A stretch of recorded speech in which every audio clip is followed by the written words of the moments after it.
Bismillahirrahmanirrahim. My name is Kaif Shakir and I am foundation level student at Rehan School, F8 campus, Islamabad. Today I am doing my Chatgpt and my topic is what's the matter. So let's start it. Hello Chatgpt, can you listen me? Yes, absolutely. I'm listening carefully. Feel free to start and let me know if you need any help or if you'd like me to respond to specific points as you go along. Today I have some question for you. So can we start it? Of course, go ahead and ask me your questions whenever you're ready. I'm here to help and we can take them one by one. Okay. My first question is that what is the main issue being discussed? That's a great starting point. So, in most discussions of what's the matter, the main issue typically revolves around identifying a problem or concern that's creating distress or imbalance, whether that's personal, social, or environmental. If you have a specific context or example in mind, we can narrow it down. Why is the issue considered a matter of concern? Good follow up. An issue is considered a matter of concern when it affects people's well being, safety, or daily life, especially if it disrupts balance or fairness in a community or even just an individual's life. Basically, it's something that needs attention or action to make things better. My next question is that who is affected by this problem? That's a really important angle to consider. The people affected can vary depending on the issue. It might be a specific community, a demographic group, or even entire societies. So, if you have a particular problem in mind, we can break down who's impacted, whether directly or indirectly. When did the concern first become noticeable? That's a great question. Usually, a concern starts out small, sometimes just a few isolated incidents, but over time, it grows as more people experience it or as its impacts become clearer. If you have a specific issue in mind, I can help trace when it first started being noticed or discussed. Where is the problem most common? Yes. So the location really depends on the kind of problem we're talking about. Some issues are more common in certain regions, like environmental problems in industrial areas or social issues that might affect urban communities. If you let me know the issue, I can be more precise about where it's most prevalent. Okay. How does the issue impact society? That's a really key point. The impact can ripple through society in so many ways. It might affect people's health, their access to resources, their sense of safety, or even social cohesion. So, depending on the issue, it could erode trust, create inequality, or push for new policies or changes. What are the key facts related to the concern? Great. So key fields often depend on the nature of the concern. For example, if it's a health issue, you'd see fields like medicine, public health, or epidemiology. If it's a social concern, it could involve sociology, psychology, or law. Once we know the specific issue, we can pinpoint which Okay. fields really stand out. Why should people pay attention to this issue? That's such an important question. People should pay attention because if left unaddressed, the issue can get worse, affecting more people or even future generations. It might also lead to bigger social, economic, or environmental costs if ignored. So, raising awareness helps us act before things escalate. Okay. My next question is that how serious is the concern? That's a really key point to evaluate. The seriousness often depends on how widespread the effects are and how deeply it disrupts people's lives. So, some concerns might be urgent and life threatening, while others might be serious but more long term. If we have a specific issue, we can gauge just how critical it really is.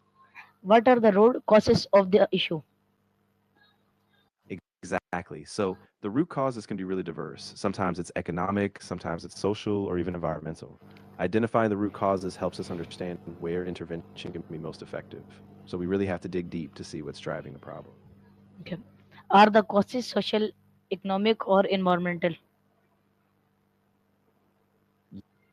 Yeah, exactly. In many cases, it's a combination. For instance, social issue might be tied to economic inequality, or an environmental problem could stem from poor policy or social neglect. So often, all these fields intersect, making the problem even more complex. Okay. How these causes develop over time? Good point. These causes often develop over time, sometimes due to historical inequalities, policy decisions, or even individual behaviors accumulating. For example, a lack of education can drive economic disparity, or industrial pollution can slowly build up environmental harm. So it's a Okay. My next question is that which causes has the greatest impact? That's a really crucial question. The answer often depends on the context and the scale of the issue. In some cases, economic causes drive the biggest impact because they limit resources. But in other situations, social or environmental causes can have a more immediate or widespread effect. If we narrow down the issue, we can figure out which cause is hitting hardest. Are there hidden factors contributing to the problem? Absolutely. And that's a really insightful point. Often, hidden factors like systemic bias, lack of access to information, or even cultural norms play a big role. So, even if the main causes seem obvious, these hidden layers can amplify the problem in ways we don't immediately see. Okay. Whose role does human behavior play? That's a really big factor. Human behavior often shapes whether a problem worsens or improves. Things like consumption patterns, attitudes, or even how we interact with each other. So, without changes in behavior, even the best policies or solutions might fall short. How do cultural practices influence the issue? Ah, that's a powerful factor. Cultural beliefs and practices shape how people perceive the issue, how they respond to it, and even what solutions they're open to. Sometimes a culture might reinforce a problem, like normalizing certain behaviors, or it can be a huge resource for change if cultural values support progress. Okay. What historical event contributed to the concern? Ah, yes. Often a historical event is a turning point, like a major policy change, a conflict, or even a technological shift. These events can trigger or amplify the problem, making it more visible or widespread. If you have a specific case in mind, we can pinpoint that key event. How does lack of awareness affect the situation? Yeah, that's a big one. When people lack awareness, they don't recognize the problem or they don't see its impact, so they might not take action. That means the issue can persist or even get worse simply because people don't know enough about it or don't feel empowered to respond. Okay. Can the problem be traced to specific decision or policies? Yes, definitely. A lot of issues can be traced back to a particular decision, like a law, a policy shift, or even a historical event that set things in motion. Identifying that moment can help us see how and why the problem emerged, and it might guide us toward where solutions or reforms are needed. Okay. My next question is that how does the issue affect families? That's a really personal aspect. The issue can put a lot of stress on families, whether it's financial strain, health impacts, or even social stigma. It might disrupt daily life, education, or even long term stability. So families can really bear the brunt of these concerns. What impact does it have on communities? Yeah, it can be really far reaching. The impact on communities can be huge, like eroding trust, creating divides, or limiting opportunities. Sometimes it even drives people apart or makes them feel isolated, so the whole fabric of a community can be shaken. How do different age group experience the problem? That's a really good point. Different age groups often feel the impact in different ways. For example, kids and teens might struggle with education or mental health, while older adults might face health risks or financial insecurity. So it really spreads across the lifespan in unique ways. Okay. My next question is that how do different age group experience the problem and are vulnerable population more affected? Exactly. Different age groups experience it differently. Younger ones might lack resources or be more vulnerable to stress, while older adults might face isolation or health risks. And yes, vulnerable populations like those with disabilities, low income, or marginalized groups often bear the worst of it because they have fewer supports and fewer ways to adapt. How does education relate to the concern? That's a really key connection. Education often influences how well people understand the problem and what resources they have to address it. When people are better educated, they can recognize risks earlier, make informed choices, and advocate for change. So, education is often a crucial part of the solution. What role do social norms play? Social norms are really powerful. They shape what people consider acceptable behavior and even how they perceive the problem. So, if a norm discourages discussion or action, the issue can stay hidden or unresolved. But when norms shift, they can drive big changes in awareness and action. How does public opinion influence the issue? Yeah, public opinion can be huge. When people start talking about an issue or expressing concern, it puts pressure on leaders and institutions to respond. So, the more people care and speak up, the more likely it is that action will follow. Okay. My next question is that how does the issue Of affect course, the economy? that's a really critical angle. The issue can strain the economy in a bunch of ways. It might reduce productivity, increase healthcare costs, or limit workforce participation. In the long run, it can slow down growth, widen inequality, and just create a general drag on economic development. Okay. What financial costs are associated with IT?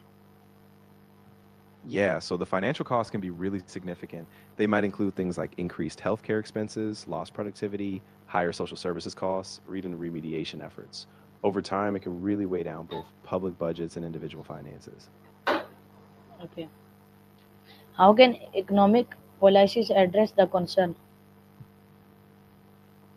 Yeah, that's a really important solution pathway.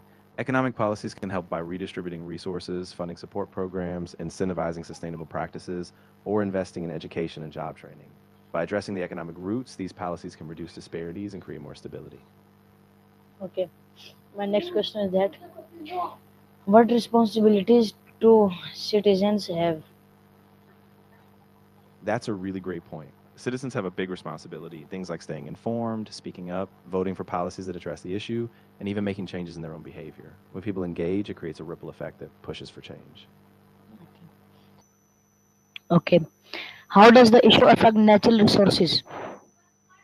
Yeah, that's a big one. The issue can lead to overuse or depletion of natural resources, things like water, land, or forests. If the problem pushes extraction beyond sustainable levels, it can damage ecosystems and threaten future supply. So it's really a long term concern. What environmental changes are linked to the problem? Exactly. Many environmental changes like climate change, deforestation, or loss of biodiversity are closely tied to these issues. They can exacerbate inequality, displace communities, and make it harder to reverse the problem. So the environmental shifts are both a cause and a consequence. Can climate factors worsen the situation? Absolutely. Climate change can make the situation much worse. It can intensify extreme weather, disrupt food and water supplies, and increase displacement, all of which can deepen the economic and social impacts of the original concern. So it Uh, really acts like a multiplier effect. how can environmental protection help? That's a great question. Environmental protection can really help by preserving natural resources, reducing pollution, and stabilizing ecosystems. When we protect the environment, we reduce risks like natural disasters, we secure long term livelihoods, and we help create a better, more sustainable economic future for everyone. Okay. My next question is that what scientific evidence exists regarding this issue? Ah, that's a key piece. There's a strong body of scientific evidence.